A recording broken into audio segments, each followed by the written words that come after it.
On va continuer sur ce qu'on a déjà vu la dernière séance. Donc, la dernière séance, on a entamé le chapitre 2 sur les antennes filaires. Et donc, on a traité la première partie qui contient l'introduction et l'étude de doublet. D'accord? Donc, la première antenne qu'on a étudiée, l'antenne doublée. Donc, on a vu les différentes caractéristiques de cette antenne, à savoir tout d'abord les champs rayonnés par cette antenne, le champ électrique et le champ magnétique, qui sont donnés par les deux expressions suivantes. Donc, on voit que le champ électrique rayonné par l'antenne doublée a une seule composante suivant θ, et le champ magnétique, ou le champ H, a une seule composante suivant phi. Après, on a essayé de déduire la fonction caractéristique de rayonnement. Cette fonction caractéristique de rayonnement, elle est nécessaire pour euh, euh, calculer le reste des paramètres de l'antenne. Donc, une fois qu'on a les expressions des champs, champs électriques et champs magnétiques, ou bien juste une seule relation, celle par exemple du champ électrique, on peut facilement déduire la fonction caractéristique de rayonnement. Donc, à base de cette fonction caractéristique de rayonnement, on peut tracer le diagramme de rayonnement. Donc, on a vu que le diagramme de rayonnement d'une antenne doublée se met sous cette forme-là. D'accord, donc se forment de deux cercles tangents au point E, au point O, pardon, qui est le centre de l'antenne doublée. Donc, puis par la suite, on a calculé la résistance de rayonnement. Donc, la résistance de rayonnement à base de la relation qui permet de donner la résistance de rayonnement qu'on a vu dans le premier chapitre. Donc, pour calculer la résistance de rayonnement, bien évidemment, il faut euh, calculer les intégrales. Donc, on calcule l'intégrale sur d de phi et d θ. Donc, sur d de phi, il y a rien à intégrer, puisque la fonction caractéristique de rayonnement de doubler dépend principalement de θ. Donc, on trouve l'expression de résistance de rayonnement qui s'écrit sous la forme suivante. Cette résistance de rayonnement dépend de la longueur de l'antenne et de la longueur d'onde. Donc, dépend d'un rapport L sur lambda. C'est-à-dire que c'est L augmente, la résistance de rayonnement augmente, et inversement proportionnel à lambda. Donc, si lambda augmente, bien évidemment, la résistance de rayonnement diminue. Par contre, si lambda diminue, ça veut dire que la fréquence augmente. Dans ce cas-là, la résistance de rayonnement augmente. Et donc, on retrouve cette notion qu'on a déjà vue auparavant, c'est que lorsqu'on monte en fréquence, le degré de rayonnement, ou bien le rayonnement électromagnétique devient beaucoup plus important. Donc après, on a calculé le gain de l'antenne, donc le gain à travers l'expression qu'on a développée dans le chapitre 1. Voilà l'expression du gain en puissance, qui est égale au gain absolu. Donc, on a trouvé que le gain est égal à 3 sur 2 sinus au carré de θ. D'accord? Donc, on a maximisé cette fonction. Donc, c'est la fonction gain. Vous voyez que là, c'est la fonction gain, donc il dépend de θ. Donc, on a maximisé cette fonction et on a pris la valeur maximale et on a trouvé, pardon, que la valeur maximale, elle est obtenue lorsque θ égale à pi sur 2. D'accord? Θ égale à pi sur 2, c'est l'angle où on a le gain maximal. D'accord? La valeur du gain max égale à 3 sur 2 en linéaire ou bien en dBi, pardon, 1,76 dBi. Donc, dBi, on a expliqué c'est quoi le dBi. Le dBi, c'est le décibel par rapport à l'antenne isotropique. Le I signifie l'antenne isotropique ou isotrope. Et donc, on sait qu'on a ici, qu'on a calculé le gain à partir d'une antenne isotrope. Donc, l'expression l'expression qu'on a utilisée pour le gain de puissance, c'est le gain de l'antenne en question sur le gain de l'antenne isotrope. Donc, on a vu que le gain en puissance égale gain absolu. Et aussi pour le gain absolu, il est calculé par rapport à l'antenne isotrope. Donc, une fois qu'on a calculé le gain, on peut calculer la déactivité. La déactivité, pour la calculer, on a utilisé la définition de la déactivité. Donc, on a trouvé que le gain égal à la déactivité, ce qui signifiait que les pertes sont négligeables. Et donc, la déactivité s'identifie avec le gain absolu. Après d'avoir des informations sur l'impédance d'entrée des antennes filaires en général, et principalement l'antenne doublée, puisqu'il fait partie des antennes filaires. Donc, on est parti de la définition générale de l'impédance d'entrée, qui contient une partie imaginaire et une partie réelle. Et donc, on a rapidement rencontré des difficultés au niveau de calcul de l'impédance d'entrée. D'accord? Donc, on a expliqué que c'est pas évident de calculer l'impédance d'entrée.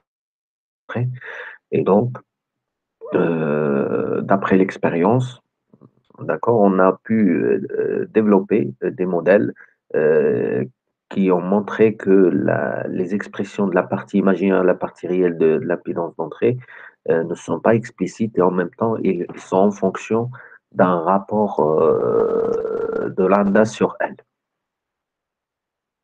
Donc, il y a des théories, il y a plusieurs théories qui ont été développées. Donc, à partir d'une courbe que pour les dipôles IP, donc on a euh, cette variation ou bien cette courbe entre l'impédance, la partie imaginaire de l'impédance d'entrée en fonction de la partie réelle. D'accord? Donc, on a vu, et en fonction de la longueur, c'est-à-dire si on tourne sur la courbe, la longueur diminue. Vous voyez, par exemple, là, à côté de B, on a une longueur, une antenne ayant une longueur L égale à lambda sur 2. Là, si je continue à tourner, donc dans ce sens-là, j'arrive proche de point A, et proche de point A, j'ai une longueur qui est égale à lambda sur 4. Ça veut dire que la longueur est diminuée. Donc, en se déplaçant dans ce sens-là, les longueurs ou la longueur de l'antenne diminue. D'accord? Donc, une fois que la longueur de l'antenne diminue, cela il a un impact sur l'impédance de l'antenne. C'est logique. Ce qui fait qu'il a un impact sur la partie réelle et la partie imaginaire de cet impédant parce que cette courbe, donc on a vu les différents points tout d'abord, les points A, B, C, D, E, F. Sur tous ces points, on a une partie imaginaire qui est nulle parce que ces points-là se trouvent sur l'axe de la partie réelle. Donc, soit on a une partie réelle qui est grande, un petit peu grande dans le cas de point B, si on est proche de B, et soit on a une faible partie réelle lorsqu'on est proche de A. D'accord? Alors, soit on est sur A, soit on est sur P, ou bien on est sur les autres points C, D, E, F, mais ces points-là, ils sont importants, mais qui ne sont pas très, très utilisés. Les deux points A et B, ils sont très largement utilisés. Pourquoi? Parce que on est proche d'une longueur L sur lambda, L qui égale à lambda sur 2 lorsqu'on est à côté de point B, et on est proche d'une longueur L qui égale à lambda sur 4 lorsqu'on est sur proche de point A. Donc, c'est pour ça que les points A et B ils sont beaucoup plus utilisés dans les calculs pour réaliser des antennes euh, euh, filaires. D'accord? Donc, soit on est en point A ou bien en point B. Donc, l'antenne, elle est à la résonance au point A et à l'anti-résonance au point B. D'accord? Et la résistance de rayonnement au point A, il est égal à 60, à peu près égal à 73 ohms. Par contre, lorsqu'on est au point B, donc on a plusieurs milliers d'ohms. D'accord? Donc on voit que c'est logique qu'au point B, la résistance de rayonnement elle est un peu plus grande qu'au point A. D'accord? Alors pour des faibles longueurs, c'est si je me dirige vers des faibles longueurs, c'est-à-dire je suis ce sens-là, donc pour des faibles longueurs, on voit que la partie réelle devient petite. D'accord? Donc, je me déplace de B où j'ai une partie réelle qui est grande et je vais aller dans ce sens-là vers le point A et ainsi de suite. Je continue et je vois que chaque fois que je diminue la longueur de l'antenne, qu'est-ce qui se passe? C'est que la partie réelle devient faible, tandis que la partie imaginaire va commencer à être négative. Donc, il devient négatif. Pour des petites longueurs, donc, il devient négatif.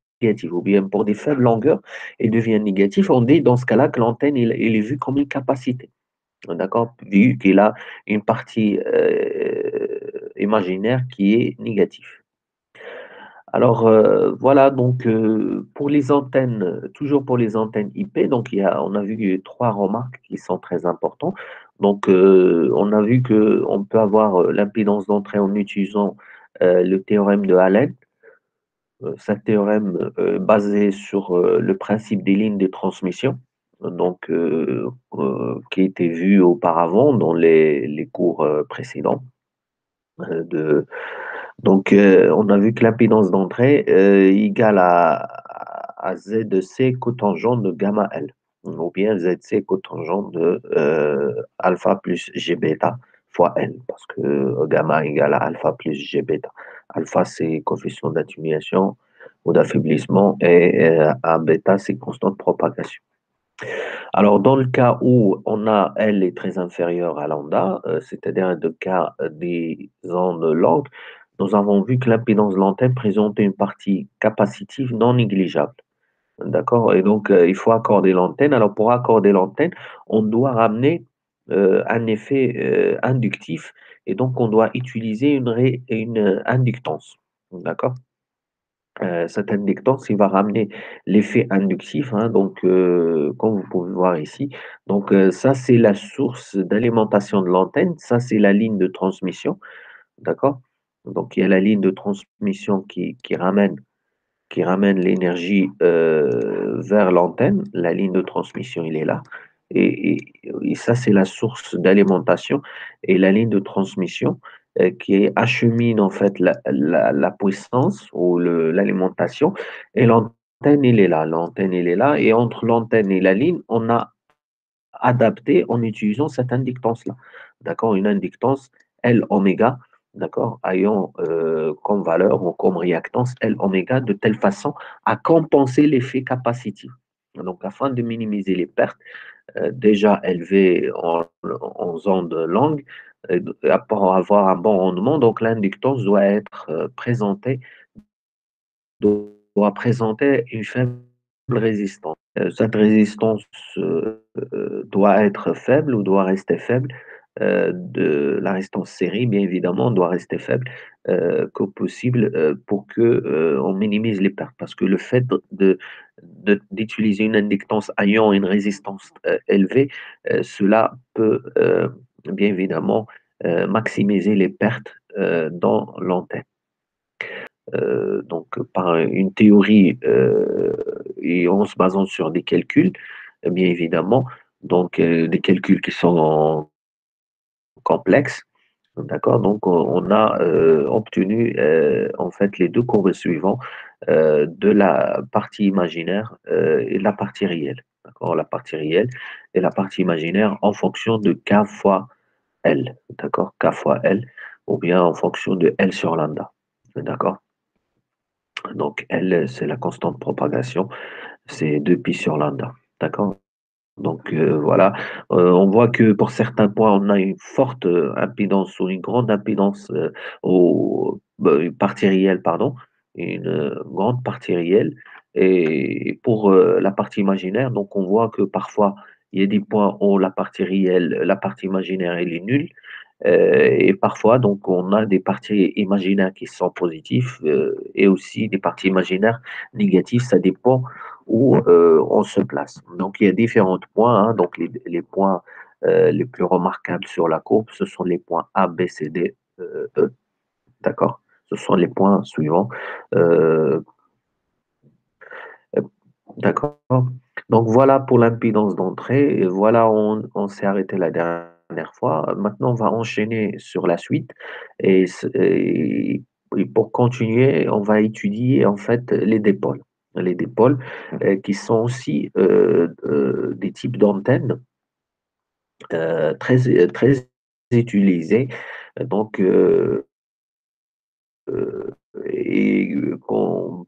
pour l'étudier, en fait, on doit se baser sur la théorie développée auparavant sur les antennes doublées.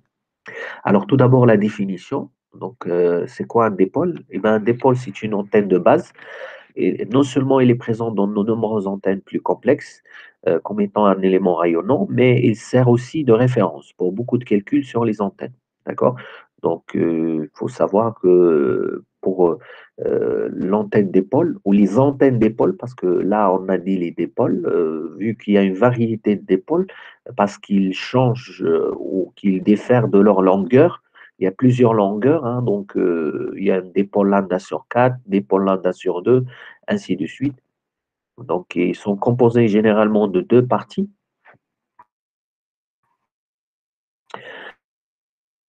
d'accord? Donc, deux parties comme vous pouvez voir. Donc, ça, c'est la première partie. Ça, c'est la deuxième, la source d'alimentation, d'accord? Ça, c'est la source d'alimentation. Là, c'est la ligne. C'est comme vous pouvez voir, c'est comme une antenne brisée sur deux ou divisée sur deux parties qui sont généralement symétriques et de même longueur. Là, c'est lambda sur 4, lambda sur 4. D'accord? Donc, il est composé de deux parties qui sont identiques, montées bout à bout, ayant chacune une longueur, plus souvent un demi de longueur d'onde pour les antennes demi-ondes, d'accord? Ou bien plus rarement lambda sur 4 pour les antennes dites ondes entières. D'accord? Si on a les deux parties où chacune des deux parties a une longueur de lambda sur 2, on parle d'un dipôle onde entier. Si on a on a lambda sur 4 pour chaque partie de l'antenne. Dans ce cas-là, on parle d'une antenne demi-onde. D'accord? Donc, voilà, il faut savoir que généralement, l'alimentation se trouve au milieu, et donc on va dire l'axe de symétrie. Donc, cette partie est symétrique à cette partie-là. Donc, déjà, lorsqu'on a une symétrie, ça peut nous aider au niveau de calcul. D'accord? Ça, c'est très important de l'observer au niveau des différentes antennes.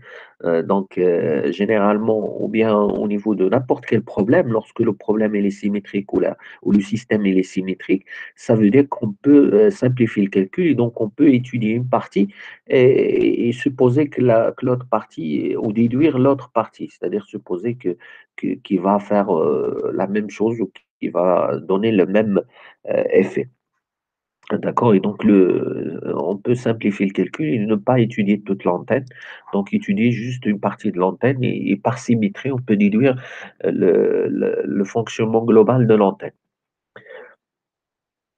Alors, la définition, cette définition qu'on vient de le dire, euh, euh, et que les deux parties ou la longueur dépendent de lambda sur 2 ou lambda sur 4, pour un dipôle infiniment mince. D'accord? C'est-à-dire, il est valable pour les dipôles qui sont minces. Les dipôles IP, d'accord, cela peut changer. D'accord?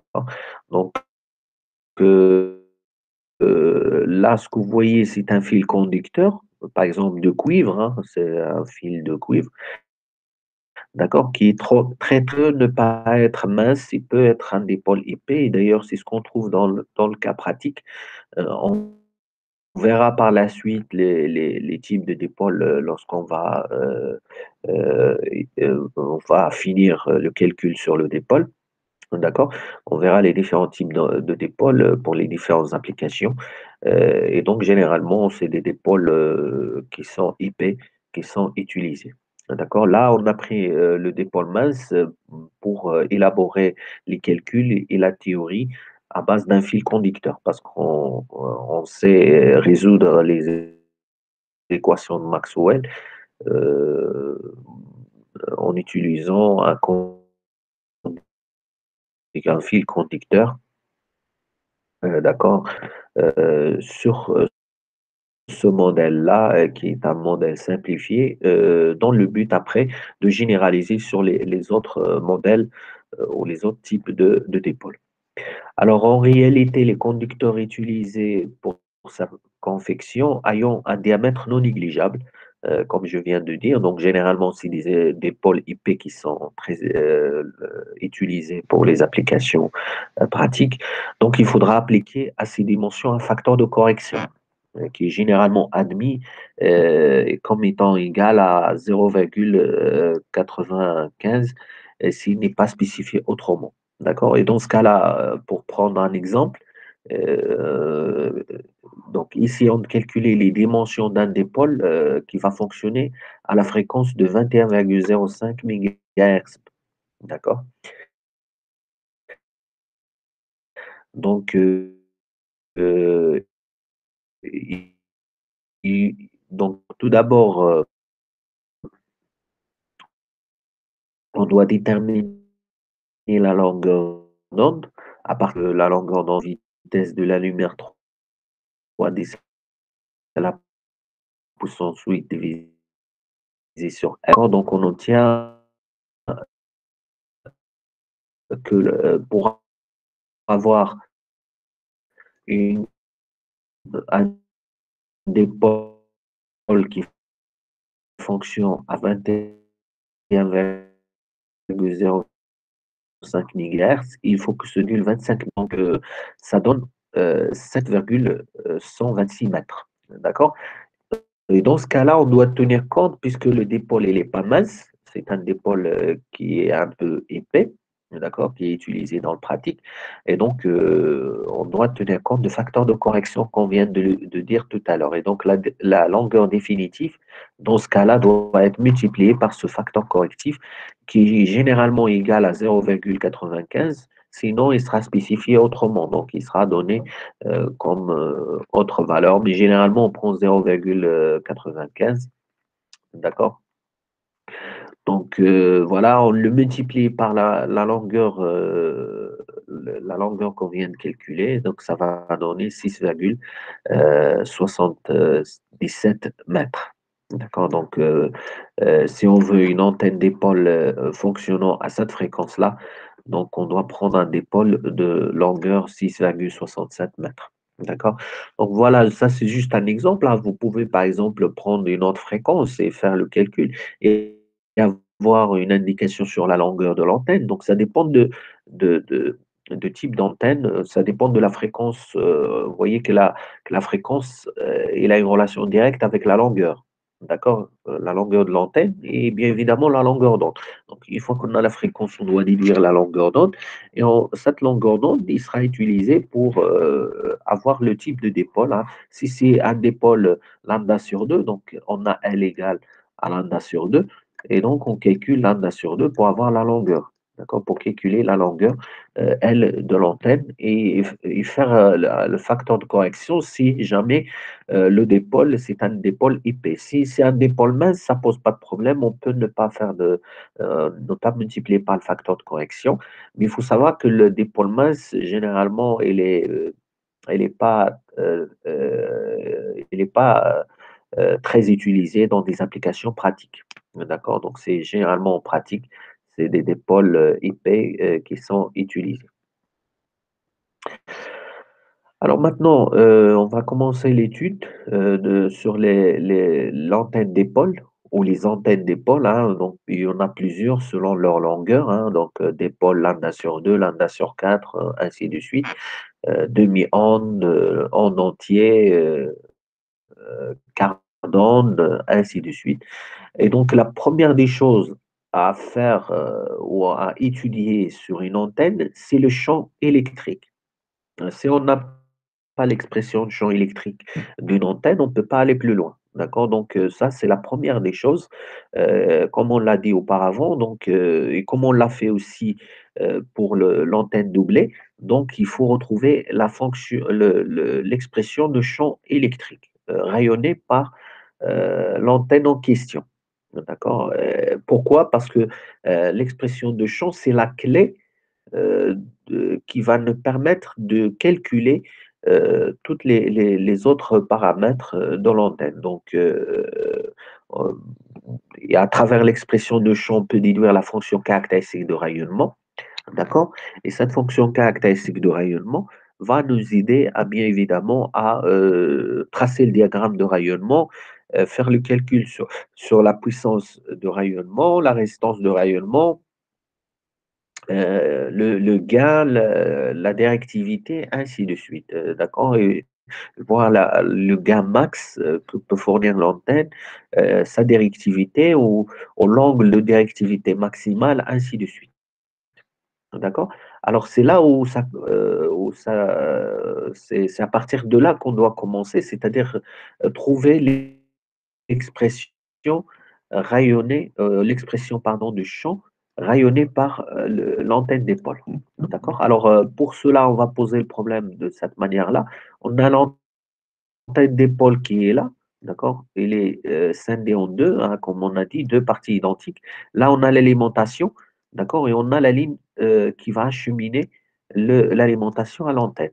D'accord? Donc, une fois que l'antenne est alimentée, donc il y a un courant qui circule sur les deux branches ou les deux branches ou les deux parties de l'antenne. D'accord? Alors, chaque partie il a une longueur L, et donc la longueur totale de l'antenne, c'est 2 fois L. D'accord? 2 fois L. D'accord? Le centre haut de l'antenne, il se trouve là. D'accord? Et donc, voilà, alors, pour faciliter l'étude, on va utiliser la symétrie, comme on a dit tout à l'heure, parce que la partie, puisque l'antenne, on l'a mis sur l'axe Z, d'accord? Là, c'est 0 pour l'axe Z ou bien le point haut de l'axe Z. Donc là, c'est la partie. Donc là, on a l'axe de symétrie. On a une partie qui est positive, qui est là-haut, et la partie négative, elle est en bas. D'accord? Donc, on a une sorte de symétrie entre la partie positive et la partie négative. Alors, pour étudier l'antenne, donc on va étudier chaque partie séparément. D'accord? Et donc, on va décomposer le dipôle en une suite de doublés de longueur d de z inférieure à lambda.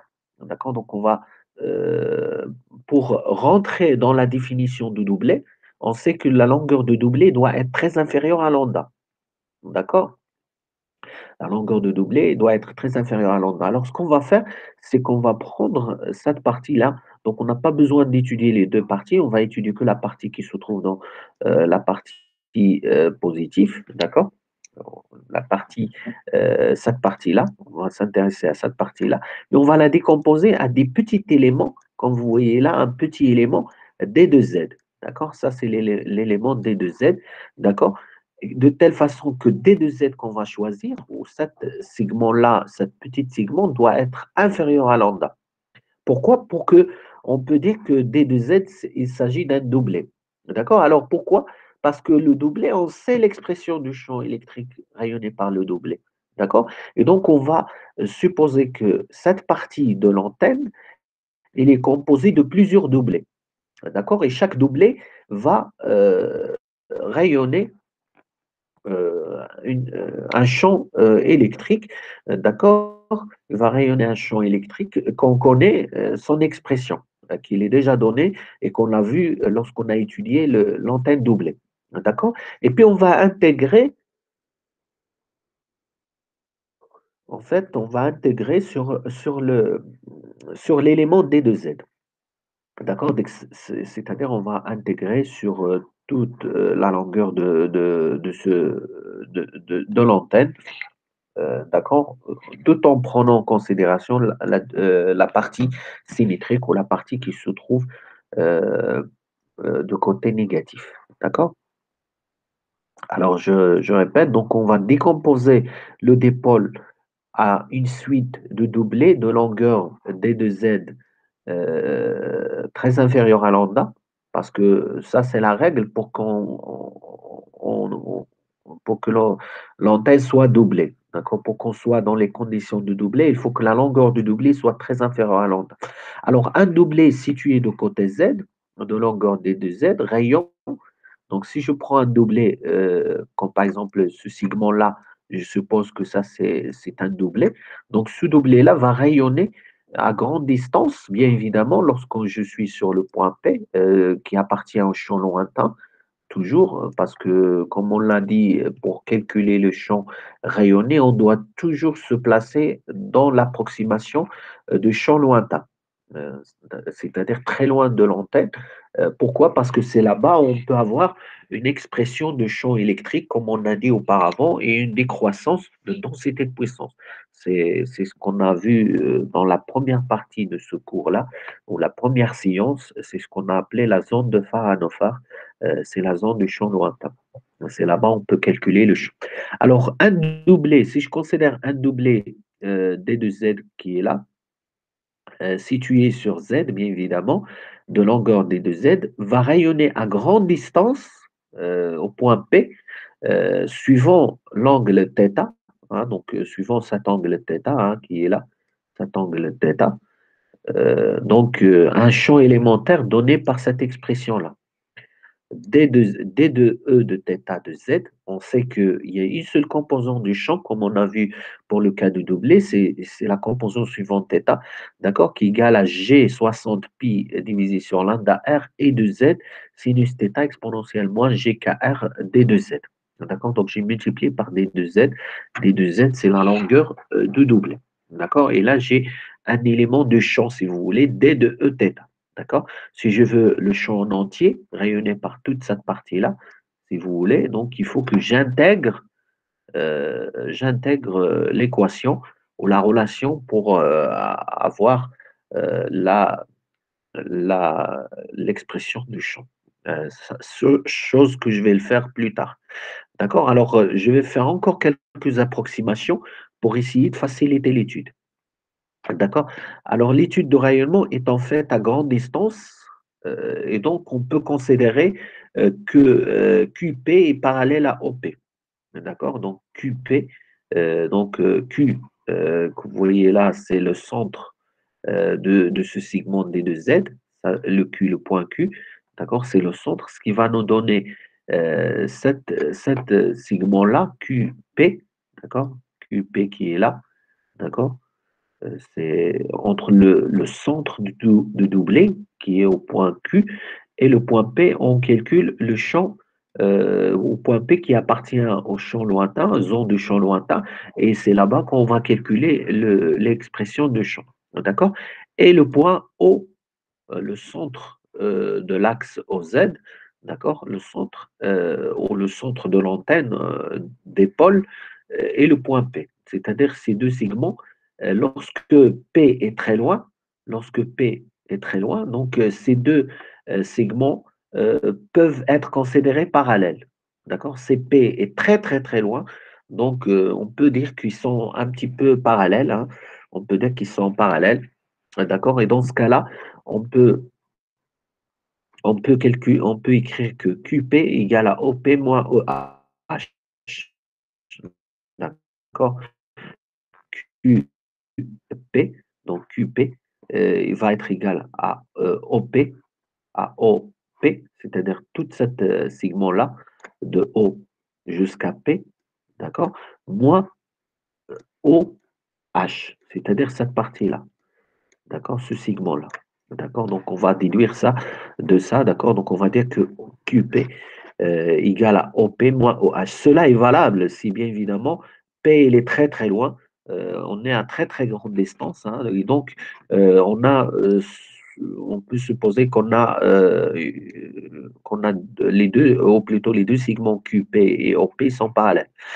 D'accord, alors QP c'est R, c'est petit r, hein, QP Q et P, c'est petit r, et OP, c'est grand R. D'accord? Donc, je replace R qui est égal à grand R, et EH,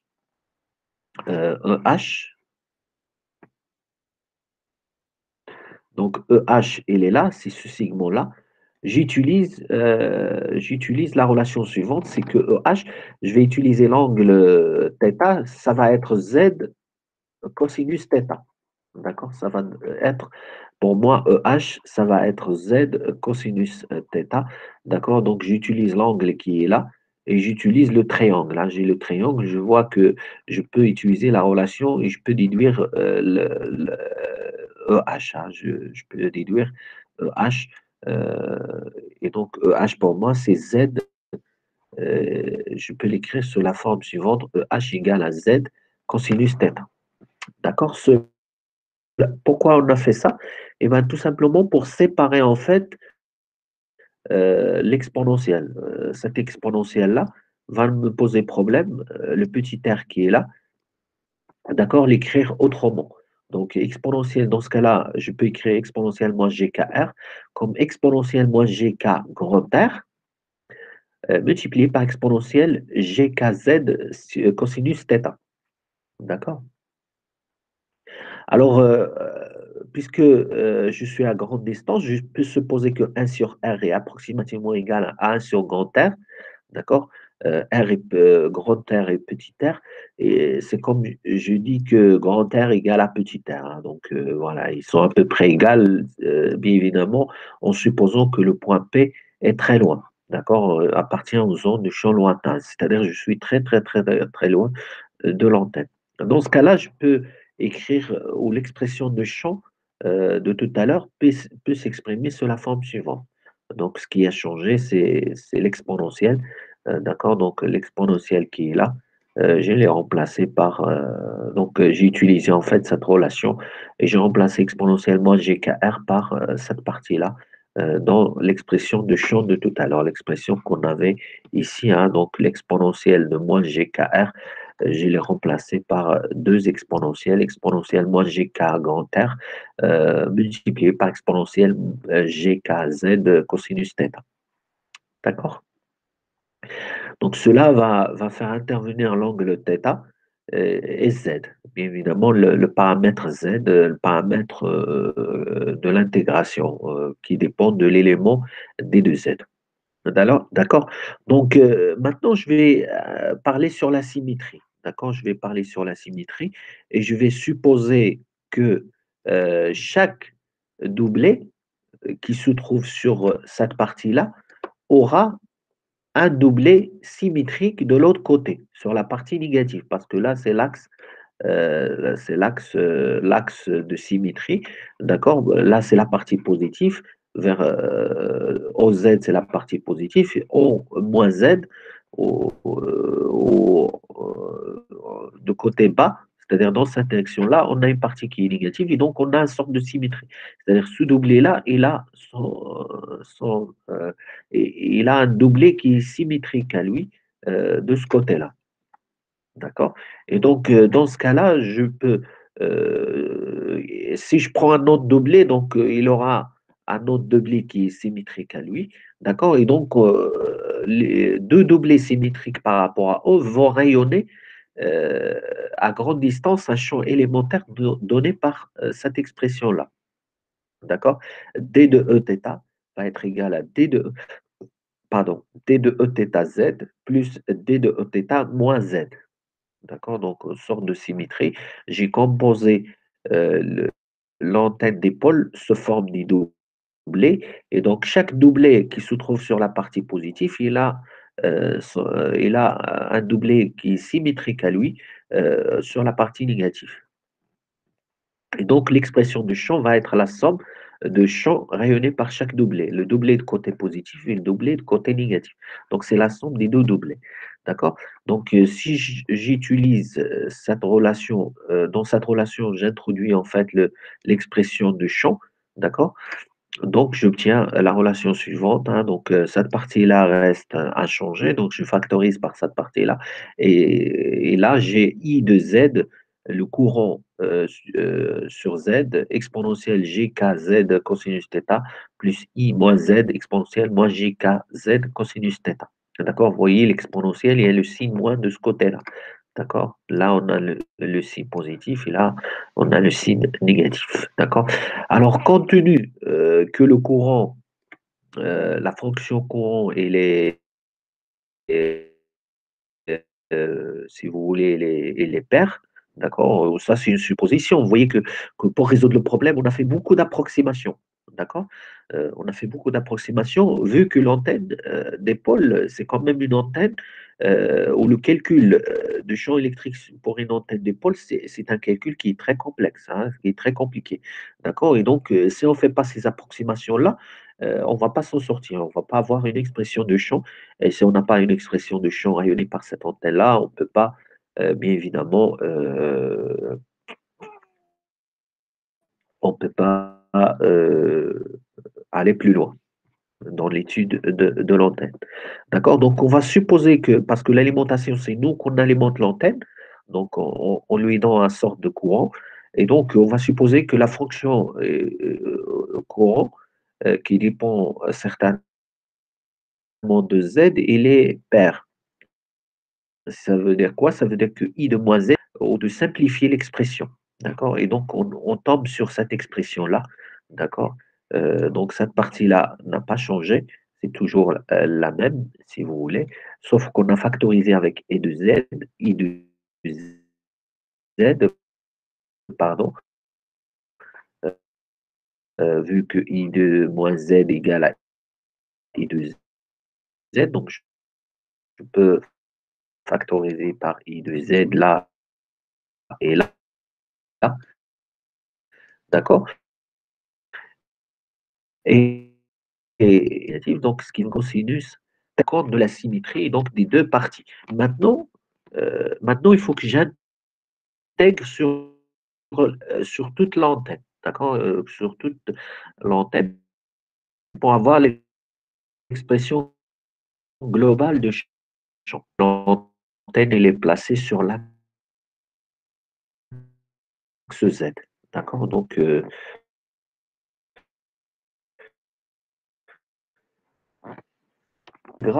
l'intégrale,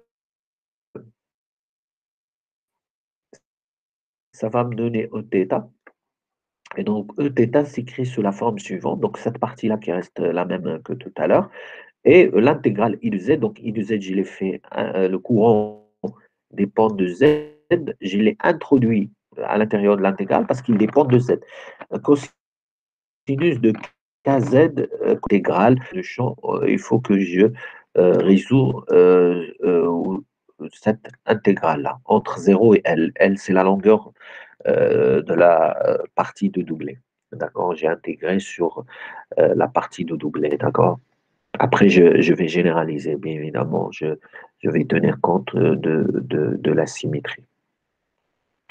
Alors, je dois d'abord avoir une idée sur le courant. D'accord? Donc, dans ce cas-là, je suis obligé d'avoir une idée sur le courant pour pouvoir calculer l'intégrale, parce que l'intégrale dépend d'un cosinus, kz cosinus θ, que généralement, je peux l'intégrer, mais il faut que la fonction courant est de. Je vais faire l'hypothèse d'une distribution sinusoïdale de courant. D'accord. Donc, une distribution sinusoïdale donc, signifie que le courant peut s'écrire sous la forme suivante. D'accord? Z égale à I max, la valeur maximale du courant, sinus l'expression que je vais supposer sous la forme suivante. Donc, j'ai choisi cette forme-là, où, où j'ai supposé que l'expression de I de Z s'écrit sur la forme suivante pour faciliter le calcul.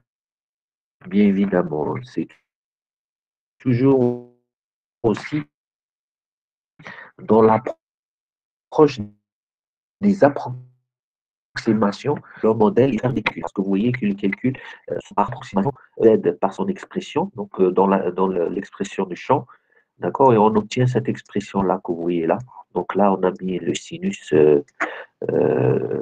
d'accord, et puis le Imax, on peut le faire sortir parce que c'est une valeur maximale, donc il ne dépend pas de Z. D'accord.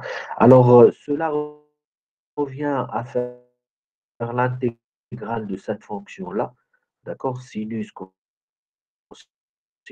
d'accord, et on sait que sinus fois cosinus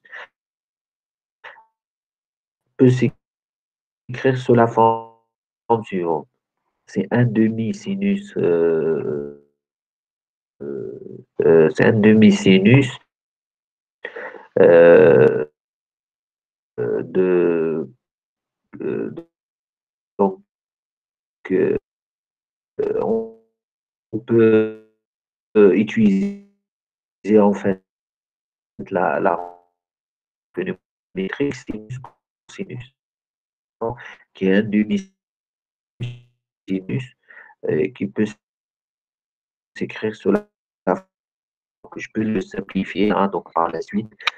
Donc, ça va me donner cette partie-là. Je peux l'utiliser pour l'intégrale de fonction-là. Donc, partie-là, là, d'accord, tout en remplaçant ce qui est là par ça, d'accord, par cette expression-là, en utilisant la relation trigonométrique sinus fois cosinus, sinus A fois cosinus B. Vous le savez, ça donne un demi-sinus A moins B, d'accord, plus sinus A plus B. Donc, je vais calculer. Donc, pour avoir l'expression de change, je suis obligé d'évaluer l'intégrale suivante, hein, cette intégrale-là, d'accord, qui est entre 0 et L. L, c'est la longueur de l'antenne, hein. En fait, la longueur de l'antenne, c'est 2L. Et moi, je vais calculer juste sur une partie parce que j'ai pris en considération la symétrie, d'accord. Donc, la symétrie, elle est inclue dedans. Donc, on a un demi voilà l'intégrale de toute cette fonction-là. Alors, intégrer ça revient donc à faire des calculs. Donc, j'obtiens ça comme résultat de l'intégrale entre 0 et L. Après, j'évalue cette fonction-là entre 0 et L, ou ce résultat-là d'intégration entre 0 et L. Donc, ce qui me donne 1 sur 2K multiplié par ce qui est là. D'accord, que je peux aussi le mettre sous la forme suivante, d'accord, et puis sous la forme suivante, d'accord. Donc ça, c'est des calculs, hein. C'est le calcul de l'intégrale. Donc je vous invite à revoir ce calcul-là, c'est-à-dire à voir toutes ces expressions-là, c'est qui concernent l'évaluation ou l'intégration de cette expression. D'accord? Donc, notre but, c'est d'arriver à l'expression résultat qui est là, qu'on va la mettre ici, d'accord? Dans l'expression de champ de tout à l'heure, c'est le i qui est là. D'accord? Le i, euh, c'est cette fonction-là qu'on vient de trouver et qu'on va la mettre ici, d'accord? Dans l'expression de champ. Voilà l'expression du champ en module, bien évidemment. Donc le champ rayonné à grande distance par une antenne doublée. D'accord? Donc, si je prends le module, pardon, ça va donner E θ 60 im divisé sur grand R cosinus de KL cosinus θ moins cosinus de KL divisé sur sinus θ. D'accord? Alors, sur l'expression de module de champ électrique rayonné à grande distance par l'antenne doublée, on a la fonction caractéristique de rayonnement. Voilà la fonction caractéristique de rayonnement qu'on vient de trouver. D'accord? Donc, c'est une fonction caractéristique qui est différente, bien évidemment, de l'antenne doublée. Pour l'antenne doublée, c'est une fonction qui dépend grosso modo, de sinus θ. Ben là, c'est un peu plus compliqué. Donc, on a un cosinus moins un autre cosinus divisé sur sinus θ. D'accord? Alors, ça, c'est la fonction caractéristique de rayonnement comme on vient de trouver.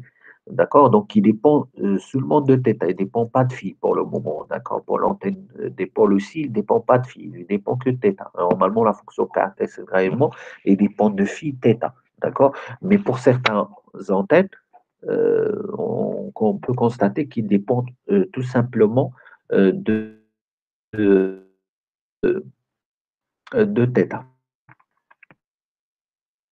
D'accord? Alors, pour tracer le diagramme de rayonnement, donc on doit tracer des fonctions de ce type-là. D'accord? Donc, on va tracer cette fonction-là. Alors, pour tracer cette fonction-là, il faut avoir une information sur elle. Parce que K, c'est 2pi sur lambda. D'accord? C'est 2pi sur lambda. D'accord? Donc, il faut avoir le L. C'est 2pi sur lambda. D'accord? Donc, il reste le L. Le L, c'est la longueur de l'antenne. Alors, ça dépend de la longueur. Donc, si vous voyez, comme vous pouvez voir ici, donc ça, c'est la fonction caractéristique de rayonnement euh, d'un dipôle. D'un dipôle, quelle que soit sa longueur. D'accord? Donc, là, pour des dipôles bien déterminés, je dois spécifier. Si je prends le dipôle lambda sur 2. D'accord? Le dipôle lambda sur 2, comme vous pouvez constater ici, le dipôle lambda sur 2, il a une longueur qui est égale à lambda sur 4.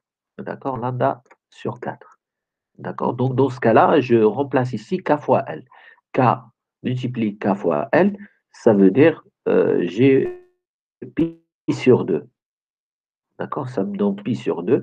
D'accord? Après θ, donc θ varie. θ doit prendre toutes les. Il varie entre 0 et pi. D'accord? Donc, une fois que θ varie, donc, ça me permet de tracer, en fait, la variation du diagramme de rayonnement. D'accord? Donc, par exemple, pour le dipôle lambda sur 2, on trouve le diagramme de rayonnement suivant. D'accord? Le diagramme de rayonnement que vous voyez là. D'accord? Pour le dipôle lambda sur 2, ayant bien évidemment une longueur euh, lambda sur 4. Je, donc, je refais le diagramme. Donc là, le diagramme, c'est celui-là. Parce que là, j'ai trois diagrammes de rayonnement, si vous voulez. D'accord? Donc, c'est celui-là que je vais avoir. C'est celui du milieu, si vous voulez. D'accord? Donc, ça, c'est le diagramme de rayonnement de dipôle lambda sur 2. Alors, le petit diagramme qui est là, le dernier, qui est là, d'accord, ce diagramme de rayonnement, c'est le diagramme de rayonnement de dipôle lambda, c'est-à-dire lorsque L égale à lambda sur 2. Si je remplace dans l'expression suivante, L par lambda sur 2, je vais faire le calcul et retracer le diagramme suivant. D'accord? Donc voilà, on a 3. Et ça, c'est dipôle lambda sur 4. D'accord? Ça, c'est un dipôle lambda sur 4, lambda. Celui-là, c'est le dipôle lambda. D'accord? Donc, on voit qu'il y a une symétrie, mais évidemment, d'accord? Ça, c'est l'axe Z, et ça, c'est l'antenne des dipôles qui est au milieu. D'accord?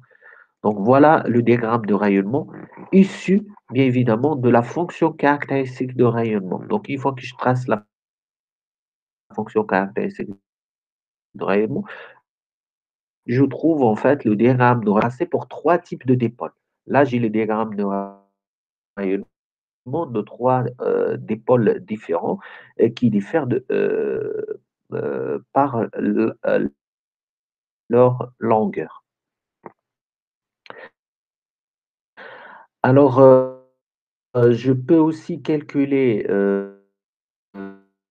la directivité du dipôle. D'accord? Euh, donc, la directivité de dipôle ou plutôt le schéma comme on a vu auparavant, on peut l'écrire sous la forme suivante. Ça, c'est la directivité oméga. D d'oméga, c'est c'est l'angle solide. R θ phi, c'est la fonction représentant le diagramme de rayonnement.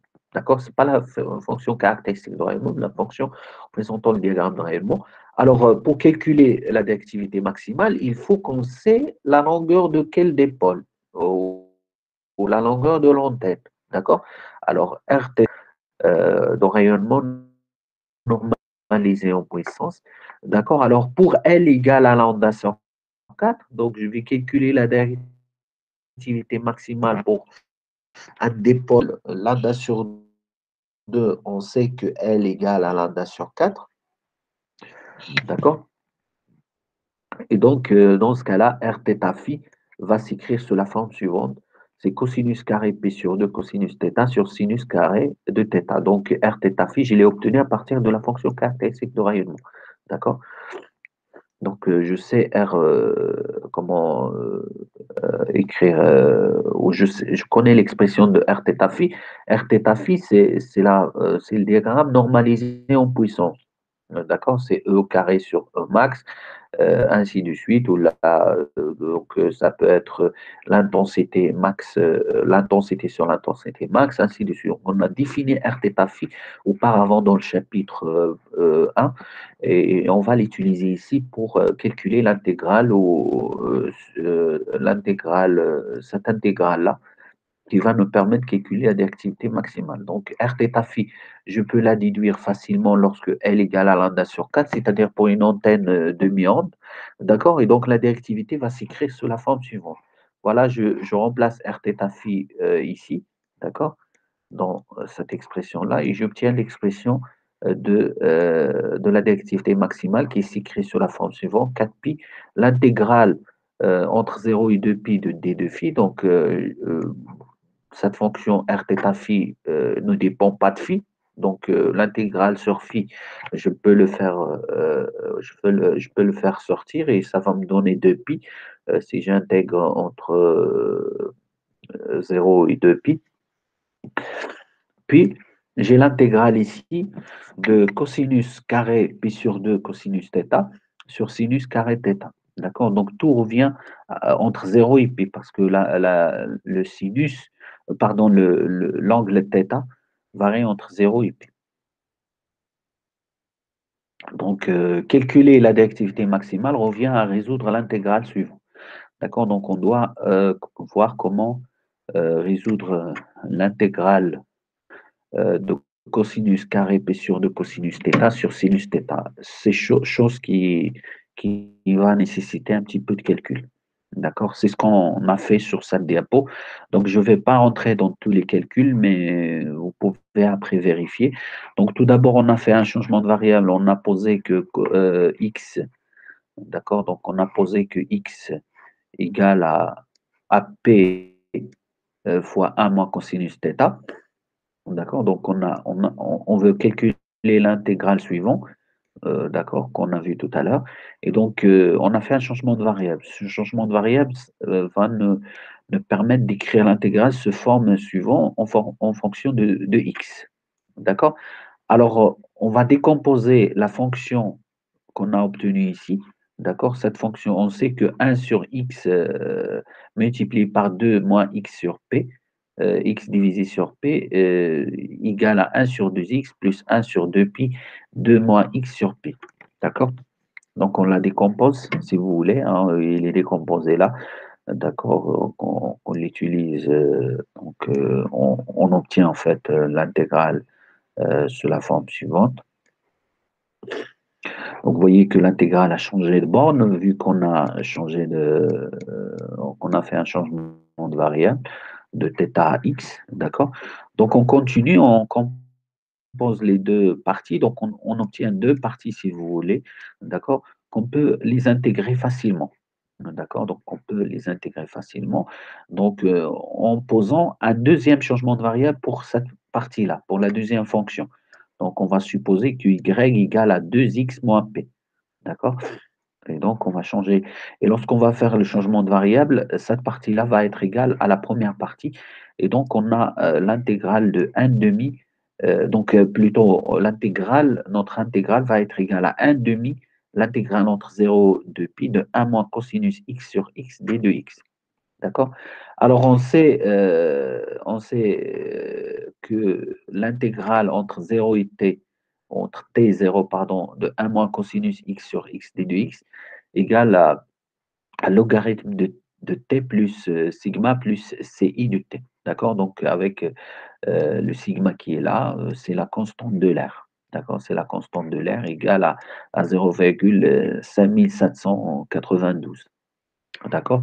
Et le CI, d'accord, le CI de t, cette fonction-là, CI de t, elle est donnée par l'intégrale, c'est le cosinus intégral de t, d'accord, donc égal à cosinus de u sur d de u, d'accord, entre 0 et l'infini. D'accord? Ce qui fait que on peut trouver, donc en utilisant la relation d'Euler, d'accord, on peut trouver comment résoudre l'intégrale. Et donc notre intégrale égale à 1 demi logarithme népérien de 2 pi euh, plus 0,5792 plus CI de 2 pi. D'accord? C'est de 2 pi, ça veut dire le t qui est là est égal à 2 pi. Donc, voilà, et donc on peut trouver que la directivité maximale égale à 1,64. Vous voyez que c'est pas évident de calculer la directivité, ça nécessite beaucoup de calculs. Donc, je vous invite à revoir tous ces calculs-là et vérifier tous ces calculs-là, d'accord, pour le dépôle de Méandre. Donc la directivité maximale égale à 1,64 en dB, c'est 2,15 dB. D'accord? De la même manière, et ça, je vous invite à le refaire ou le faire en suivant la même démonstration que tout à l'heure. D'accord? Donc, de la même manière, on 2,41, soit une directivité de 3,82 dB. D'accord? Donc voilà, ça c'est un exercice à faire, hein. Donc vous essayez de refaire l'étude, d'accord? Donc refaire l'étude, tout à l'heure on a, si vous voulez, on a pris un dipôle ayant une longueur L égale à lambda sur 4, d'accord? Là, vous allez prendre L égale à lambda sur 2, d'accord? Et vous allez refaire tous ces calculs-là, d'accord? Tous les calculs qui sont là, hein, donc de telle façon à retrouver la directivité. Moi, je vous le donne, le résultat, la directivité que vous allez trouver égale à 2, la directivité maximale égale à 2,41 et en dB égale à 3,82. D'accord? Donc, c'est un exercice à faire à titre reposé. Donc, vous essayez de le faire pour s'entraîner sur ces calculs. D'abord, il faut refaire les calculs pour le dipôle de Méandre, c'est-à-dire lorsque L égale à lambda sur 4, d'accord, et après refaire pour essayer de faire le calcul de la d'activité maximale pour un dipôle lambda sur 2. Alors, une fois qu'on a calculé les autres paramètres de l'antenne, par exemple la résistance de rayonnement, d'accord, la résistance de rayonnement, elle est obtenue à partir de ou la définition de la puissance rayonnée. On sait que la puissance rayonnée, elle est donnée par cette relation-là. C'est 1 demi fois la résistance de rayonnement fois le courant max au carré. Donc, on sait que le module vecteur de Ponting égale à E θ au carré sur euh, 240p.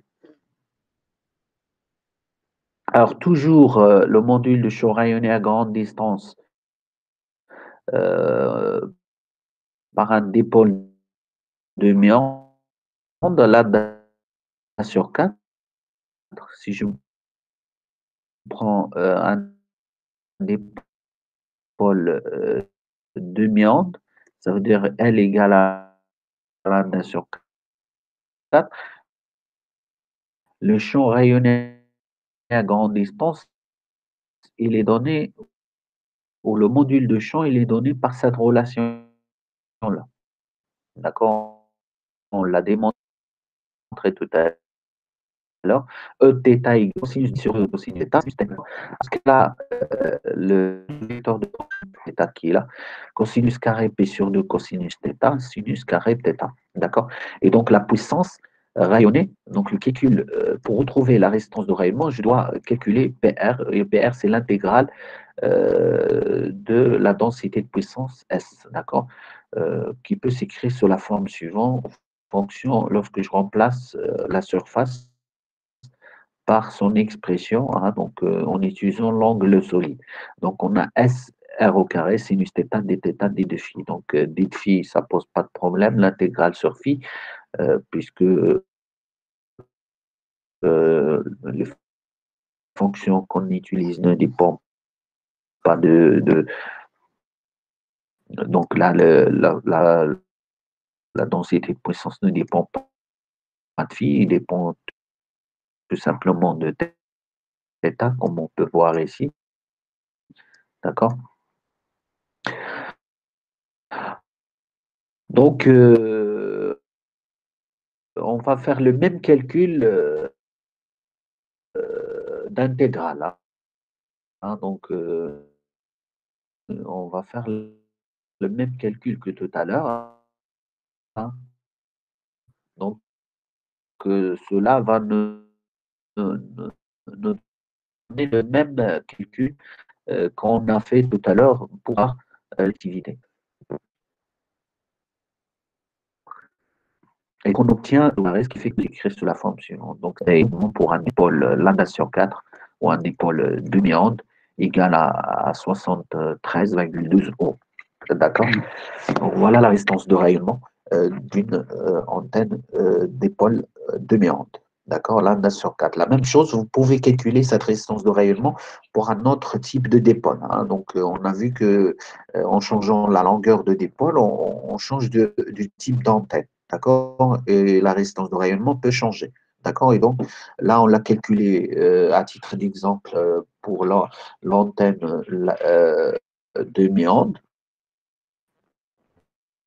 C'est-à-dire que lorsque L égale à lambda sur 4, par contre, vous pouvez refaire ces calculs-là pour autre type d'antenne, supposons par exemple que L égale à lambda sur 2, par exemple, comme